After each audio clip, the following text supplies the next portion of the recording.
السلام عليكم، ازيكم يا حبايبي عاملين ايه؟ يا رب تكونوا بخير. شايفين الطبق المسقعه القمر ده؟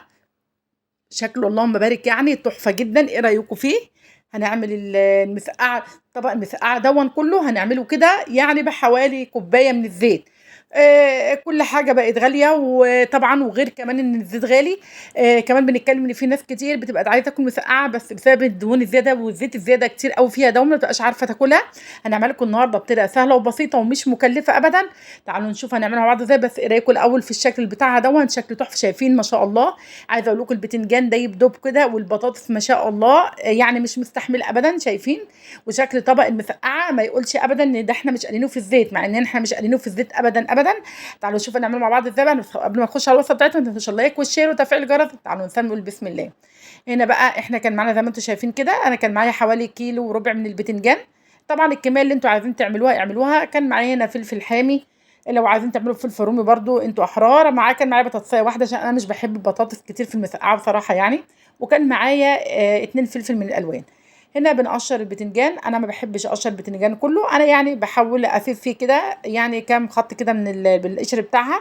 هو قشر بيبقى كله فايده، بس انا مش بحب ايه ان انا اقشره كله. تمام. انا البتنجان معايا كان بصراحه هو كان عندي بقاله كام يوم يعني دبل شويه وكده، فقلت بقى انا كل ما اجي اعملها اكسل عنها، والاخر قلت ايه، لا لان انا اصلا لسه صايمين ستة البيض وكده. فقلنا بقى نعملها مع بعض النهارده واوريكم نعملها مع بعض ازاي. وقلت هنعملها بطريقه سهله كده عشان ما تشربش معانا زيت وما تتعبناش كمان في الصيام. بصوا بقى زي ما انتم شايفين كده، انا قطعت البتنجان قطعته شرايح، ولا هي رفيعه ولا هي تخينه.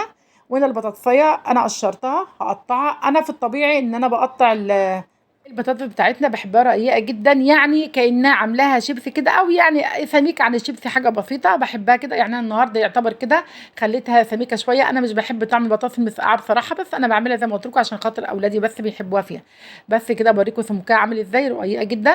هغسلها وهسيبها بشويه ميه كده لحد ما اخلص. هنا عندي واحده من الفلفل الالوان، انا هقطعه كده شرايح زي ما انتم شايفين. انا طبعا احنا عارفين ان انا اكلنا كله بنحب حراق. انا حاطه الفلفل الالوان يعني شكل وطعم، لكن طبعا ملوش علاقه ان هو يبقى حراق، لكن احنا بنحب فلفل حامي يعني. فحطيته كده يديله شكل بس يعني. هنا برضو خدت نص الفلفلايه الصفراء وقطعتها شرايح نفس برضو نفس الكلام، وهحطهم كلهم بقى مع بعضهم كده. عايزه اقول لكم الالوان مع بعضها ما شاء الله كده، يعني زي ما بيقولوا كده العين بتاكل قبل البق. فكفايه شكل الالوان. هنا بقى ما تضحكوش عليا، شايفين الفلفل احنا اكلنا كله والله كده يا جماعه بنحبه حراق كده. يعني حوالي ست سبع قرون كده فلفل، انا قطعتهم بالحجم ده. انتوا عايزين تقطعوها بالحجم اللي يناسبكم قطعوها زي ما انتوا عايزين. بس كده خلصت كل الكميه كده، اوريكم شكل الخضار تحفه جدا. هنا بقى كان معانا ايه، كان معانا معلقه توم كبيره، كان معانا معلقه كمون كبيره، معانا رشه سكر، معانا معلقه بابريكا، معانا ملح للتظبيط يعني تظبطي الملح بمعرفتك. بس كده. وكان معانا هنا زيت، وكان معانا ميه. هاخد حوالي كوبايه ميه كبيره، دي نص كوبايه يعتبر، اخد منها اتنين يعني كوبايه ميه. هنزل بيهم كده على الصلصه اخففهم. ونزلت بالصلصه، الصلصه دي انا كنت مسبكاها طبعا ومفرزاها معاكم قبل رمضان، لسه قاعده معايا والله منها كذا كيس يعني. ونزلت هنا بقى بزيت. انا هنزل كل كميه الزيت اللي هاخدها للمسقعه تقريبا حوالي مع كوبايه من الزيت. انا هاخد منها دلوقتي باخدها كده على مراحل. يعني اخدت شويه معانا في قلب الصلصه، وهنزل بيهم كلهم بقى دلوقتي. شايفين بقى شكل الالوان، شكل الخضار حاجه كده تفتح النفس. الالوان كلها كده مع بعضها، الاصفر مع الاحمر مع الاخضر مع البطاطس مع البتنجان، ما شاء الله يعني. ما شاء الله تحفه جدا. عايزه اقول لكم والله يا جماعه هي طلعت يعني مش قادره اقول لكم والله على حلاوتها وعلى جمالها وشكلها وطعمها. المهم نزلت بكل الصلصه اللي معانا كده وهقلبها كلها لحد ما اتاكد ان كل الخضار بتاعنا شرب من الصلصه او اخد لون من الصلصه كله مع بعضه كده. هقلبه كويس مع بعض كده جدا جدا. واول ما خلاص اتاكد ان كله اختلط مع بعض، راح نازله عليهم بباقي كده كوبايه الزيت بتاعتنا. وبعد كده هعمل ايه، هسويهم فين بقى يا بيرو؟ هسويهم فين؟ هسويهم في كيس حراري. كيس حراري يا بيرو؟ اه كيس حراري والله.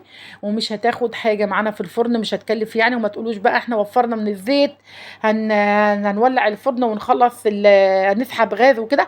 والله يا جماعه انا كده كده اساسا عن نفسي لما باجي عامله مسقعه بحب ان انا احمص عيش. فكده كده انا هشغل الفرن عندي لاني هحمص في عيش. ويعني هي ما خدتش حاجه، ده من تلت ساعه لنص ساعه. لان زي ما انتم عارفين الخضار كله يعتبر ما بياخدش حاجه سوا.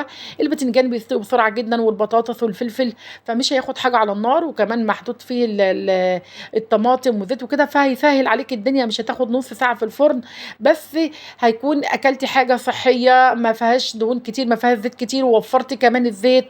تمام. زي ما انتم شايفين كده انا نزلت بيه كده في قلب الكيس، هلم الكيس امسح الكيس كده بس واظبطه، وبعد كده هلم الكيس كله كده واقلب كل خضار في بعضيه، وبعد كده هروح لفه كده الكيس معايا.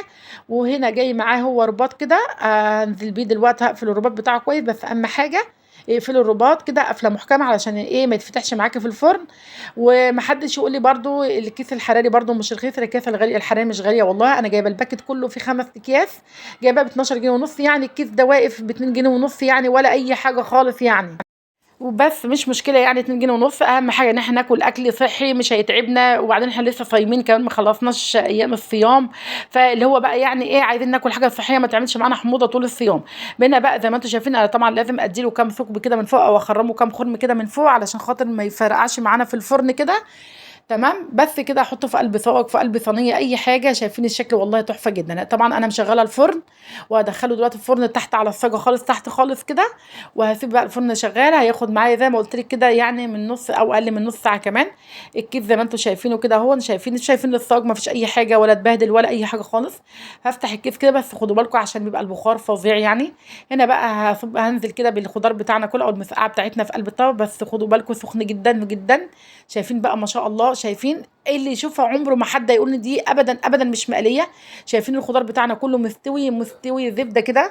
جربوها هتعجبكم جدا والله. كفايه ان انتوا هتاكلوا اكل صحي يعني من غير دهون من غير زيت كتير، وكمان يعني وفرنا في الزيت. وشايفين ما شاء الله لو عايزين تدوها لمعه اكتر من كده ممكن عم تطلع كده وتحطها في قلب الطبق تدوها معلقتين زيت او رشه زيت كده حلوه جدا. بس انا شايفه صراحه ربنا مش محتاجه اي حاجه خالص زي ما انتوا شايفين كده ما شاء الله.